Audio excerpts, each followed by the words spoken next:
సంఖ్యలు నెంబర్స్ అనే టాపిక్ నుంచి మనకు ప్రాబ్లం ఇవ్వడం జరిగింది. చూడండి ఒకసారి. సో, ఈ వీడియోని స్కిప్ చేయకుండా చూడండి. చాలా సింపుల్ పద్ధతిలో చెప్తాను. మన ఛానల్ ఎవరైతే ఫస్ట్ టైం చూస్తున్నారో వాళ్ళు దయచేసి లైక్, షేర్, సబ్స్క్రైబ్ చేసుకోండి. మరిన్ని అప్డేట్తో మీ ముందుకు ఉంటాను. సో, చూడండి ప్రాబ్లం.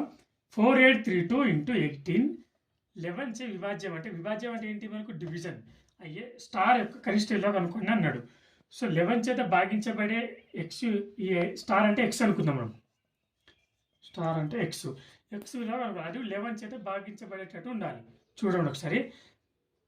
ఇక్కడ ఏంటంటే మనకు బేస్ సంఖ్యల అంకెల మొత్తం మైనస్ సరి సంఖ్యల అంకెలు చూద్దాం. మనం మొత్తం చేద్దాం. ఫస్ట్ బేసిక్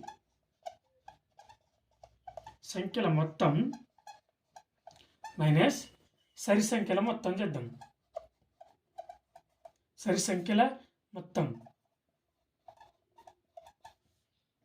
బేస్ సంఖ్యలు అంటే ఏంటి? మనకు 8 ప్లస్ మొత్తం అంటే ప్లస్ స్టార్ ప్లస్ ఏమనుకున్నా ఎక్స్ ప్లస్ 3 ప్లస్ 4 మైనస్ సరి సంఖ్యలు. ఇప్పుడు 1 plus 2 plus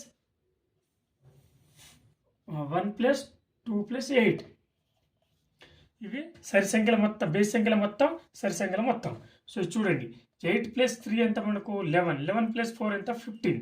so 15 plus X minus ఇది ఎంత మనకు 8 ప్లస్ 2 10 ప్లస్ 11.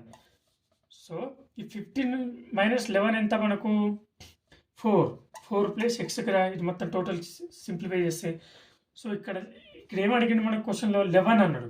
11 చేత భాగించబడే అంటే విభజ్యం అంటే భాగించబడే సంఖ్య కనుక ఉన్నాడు. సో ఇక్కడ 4 ప్లస్ ఎక్స్ అంటే 11 తోటి డివిజన్ కాదు కదా. సో 11 తోటి డివిజన్ కావాలంటే ఎక్స్ ప్లస్లో ఎంత యాడ్ చేస్తే అయితే 20. సో ఎక్స్ ప్లస్లో 7 అనుకుందాం. ఎక్స్ ఈక్వల్ 7 అనుకుంటే 7 ప్లస్ 4 ఎంత మనకు 4 ప్లస్ 7 ఈక్వల్ 11 కదా. సో 11/11 అని డివిజన్ అవుతుంది కాబట్టి ఎక్స్ విలువ ఎంత మనకు 7.